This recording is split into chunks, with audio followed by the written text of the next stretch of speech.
யார் கைப்பற்றணும்னு தீர்மானிக்க இந்த மலைக்கோட்டை மாநகர கடல் போல் திரண்டிருக்கும் தமிழ் சொந்தங்களே,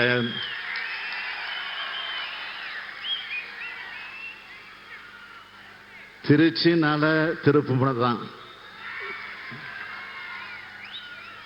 இப்ப இந்தியாவுக்கே திருப்புமுனை ஏற்படுத்த நாம திரண்டிருக்கோம். பல திருப்புமுனைகளை தமிழ்நாட்டுக்கு தந்து தன்னுடைய வாழ்நாளெல்லாம் உழைச்ச நம்முடைய முத்தமிழறிஞர் தலைவர் கலைஞருடைய நூற்றாண்டு பரிசா ஒரு மகத்தான வெற்றியை கொடுக்கிறதற்கான துவக்கமாக இங்கே நாம் திரண்டிருக்கிறோம். வெற்றினா எப்படிப்பட்ட வெற்றி?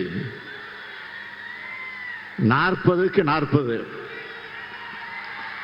எங்க சொல்லுங்க, 40க்கு 40 சொல்லுங்க, 40க்கு 40.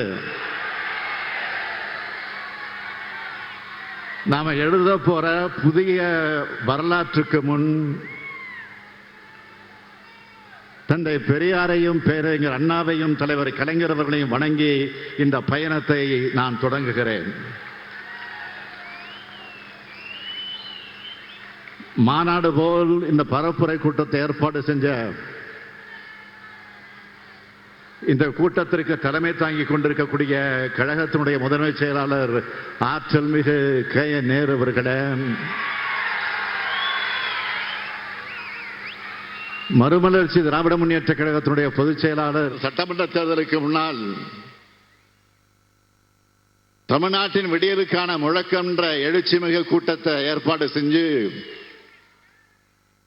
இங்கே அழைச்சிக்கிட்டு வந்தார் ஆறு சகோதரர் K.N. நேரு அவர்கள். அதுதான் தமிழ்நாட்டில் அதிமுக ஆட்சியை வீழ்த்தி கோட்டையில திராவிட முன்னேற்ற கழகத்தோட ஆட்சியை அமர வச்சது. உங்களில் ஒருவனான இந்த முத்துவேல் கருணாநிதி ஸ்டாலின் முதலமைச்சரா பொறுப்பேற்றுக்கிட்டேன். அன்று முதல் இந்தியாவே பாராட்டுகிற நல்லாட்சியை நடத்தி வருகிறேன். பாசிச பாஜகவை வீழ்த்தி இந்தியா கூட்டணியோட ஆட்சியை ஒன்றியத்தில் ஏற்படுத்துறதுக்காக நடக்கிறது தான் இந்த நாடாளுமன்ற தேர்தல். தேர்தல் என்பதால் பிரதமர் இப்போது இந்தியாவிலே இருக்கிறார். அதனால்தான் அடிக்கடி தமிழ்நாட்டுக்கு வர்றாரு.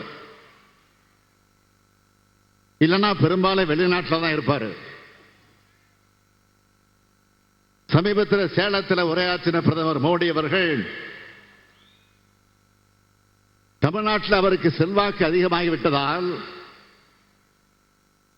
திமுகவினருக்கு தூக்கம் வரல அப்படின்னு பேசியிருக்கிறார். உண்மையில தன்னுடைய ஆட்சி முடிய போகுதுன்னு பிரதமர் மோடிக்கு தான் தூக்கம் வரல. அவருக்கு ஏற்பட்டிருக்கக்கூடிய தோல்வி பயம் அவருடைய முகத்திலையும் கண்ணிலையும் நல்லா தெரியுது. சரி, தமிழ்நாட்டுக்கு இத்தனை முறை வந்தார, அவர்கிட்ட நான் ஒரே ஒரு கேள்விதான் கேட்டேன். அதுக்கு ஒரு முறையாவது அவர் பதில் சொல்லி இருக்கிறாரா? வாரம் வாரம் வந்தாலும் அவர் பதில் சொல்லல. இனி வந்தாலும் சொல்ல முடியாது, சொல்லவும் முடியாது. 10 ஆண்டு காலம் ஆட்சி செஞ்ச ஒரு பிரதமரால தமிழ்நாட்டுக்கு செஞ்ச சிறப்பு திட்டம் ஒண்ணே ஒண்ணு கூட அவரால் சொல்ல முடியுமா? இவர் நம்மள விமர்சிக்கிறார். இப்போ நான் சொல்றேன், நம்மோட திராவிட மாடல் ஆட்சியில 3 ஆண்டுகளா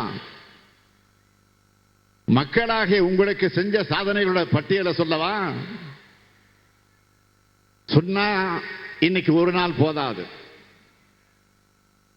முக்கியமான சில திட்டங்களுடைய பயன்களை பற்றி நான் சொல்றதை விட தமிழ்நாட்டு மக்கள் என்ன சொல்றாங்கன்னு நேற்று ஒரு வீடியோ பார்த்தேன். அதுல ஒரு மகளிர் சொல்றாங்க, எங்க வீட்டுல குழந்தைகளுக்கு உடம்பு சரியில்லைன்னா காசுக்காக யாரையும் எதிர்பார்க்க வேண்டிய தேவையே இனிமே இல்லை. எங்க அண்ணன் ஸ்டாலின் கொடுக்கிறாரு 1000 ரூபாய் தாய் வீட்டு சீர் இருக்கு.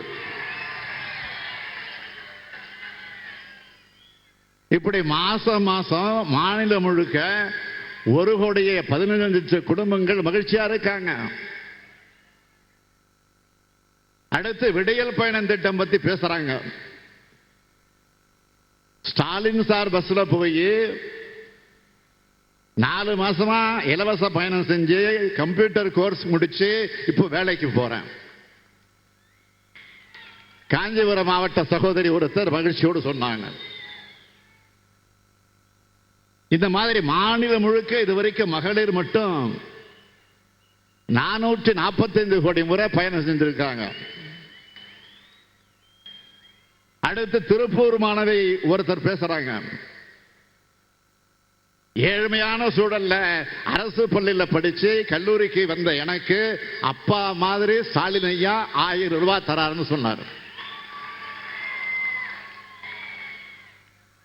இப்படி மாநிலம் முழுக்க 4,81,075 மாணவிகள் புதுமை பெண் திட்டம் மூலமாக பயனடைகிறாங்க. அடுத்த வீடியோவில் எப்பவாச்சும் வீட்டில் சாப்பிடுவேன். காலையில் அம்மா வேலைக்கு போயிடுவாங்க, நான் ஸ்கூலுக்கு வந்துடுவேன். இப்ப ஸ்கூல்லையே ஸ்டாலின் தாத்தாவோட காலை உணவு திட்டத்தில் சாப்பிட்டு இருக்கேன் அப்படின்னு சிரிச்சுக்கிட்டே அந்த குழந்தை பேட்டி கொடுக்குது. அந்த மாதிரி தமிழ்நாடு முழுக்க 16 லட்சம் குழந்தைங்க காலை உணவு திட்டத்தில் சாப்பிடுறாங்க. அடுத்து கொரோனா காலத்தில் பள்ளிக்கு போகாம ஏற்பட்ட இந்த கேப்ல 10 வரைக்குமான எண்களை கூட மறந்துட்டு இருந்த குழந்தைகள் இப்போ எண்கள் எழுத்துக்களை நல்லா வாசிக்கிறாங்க. இத தன்னார்வலர் ஒருத்தர் சொன்னாரு. அதுக்கு காரணமான இல்லம் தேடி கல்வி திட்டத்தில் இதுவரைக்கும் 24,86,000 மாணவர்கள் பயனடைந்திருக்கிறாங்க. இன்னொரு கல்லூரி படிக்கிற தம்பி பேசுறாரு. வேலைக்காக நாங்க எக்ஸ்ட்ரா கோர்ஸ் படிக்கணும்னா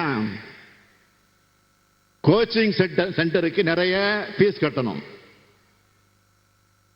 ஆனால் லட்சங்களை கட்டி படிக்க வேண்டிய அந்த கோர்ஸுகளை எங்களுக்கு நான் முதல்வன் திட்டத்தின் மூலமாக இலவசமா சொல்லிக் கொடுத்த காரணத்தால் வேலை கிடைச்சிருக்குன்னு அந்த தம்பி சொன்னார். இப்படி 2 ஆண்டுகள்ல 28 லட்சம் இளைஞர்கள் நான் முதல்வன் திட்டத்தில் பலன் அடைஞ்சிருக்காங்க. அடுத்து மக்களை தேடி மருத்துவ திட்டம். மாற்றுத்திறனாளியான எனக்கு குறைஞ்ச வருமானம் தான், ஆனா வீடு தேடி வந்து சுகர், பிபி, இசிஜி எல்லா டெஸ்டும் எடுத்து மருந்து மாத்திரை கொடுக்கறதுனால மாசம் 1000-2000 மிச்சமாகுது. சேலத்தை சேர்ந்த சகோதரர் சொன்ன மாதிரி தமிழ்நாடு முழுக்க இந்த திட்டத்தில் 1 கோடி பேர் பயனடைந்திருக்கிறாங்க. நிறைவா கும்பகோணத்தை சேர்ந்த ஒருத்தர் சொல்றாரு, மக்களுடன் முதல்வர் திட்டத்தால 35 ஆண்டு காலமாக முடியாத பட்டா மாற்றம் 3 நாள்ல முடிஞ்சதுன்னு நன்றி சொன்னாரு. இப்படி தமிழ்நாட்டில் இருக்கிற எல்லா குடும்பத்திற்கும் பார்த்து பார்த்து அவங்க குடும்பத்தில் ஒருத்தனா பல திட்டங்களை தீட்டி தருபவன் தான் இன்றைக்கு உங்கள் முன்னால் கம்பீரமாக நின்று கொண்டிருக்கக்கூடிய முத்துவேல் கருணாநிதி ஸ்டாலின். மாநிலத்தை ஆளும் நாங்க தாங்க முடியாத நிதி நெருக்கடியிலும் இவ்வளவு செஞ்சிருக்கிறோம். நீங்க என்னென்ன சிறப்பு திட்டங்களை தமிழ்நாட்டுக்கு செஞ்சிருக்கீங்கன்னு பிரதமர் கிட்ட கேட்டா, சென்னை தூத்துக்குடி வெள்ள பாதிப்புக்கு ஏன் நிதி தரலன்னு பிரதமர் கிட்ட கேட்டா, எய்ம்ஸ் மருத்துவமனையை ஏன் கட்டலன்னு பிரதமர் கிட்ட கேட்டா, புதிய ரயில் திட்டம் எங்கன்னு பிரதமர் கிட்ட கேட்டா, இங்க இருக்கக்கூடிய ஒன்றிய அரசு பணிகள் ஏன் தமிழ்நாட்டுக்கு இளைஞர்களுக்கு முன்னுரிமை தரமாட்டீங்க நீங்க அப்படின்னு கேட்டா எதுக்காவது அவர்கிட்ட சரியான பதில் இருக்கா? செய்திகளை உடனுக்குடன் தெரிந்து கொள்ள உடனே சப்ஸ்கிரைப் பண்ணுங்க.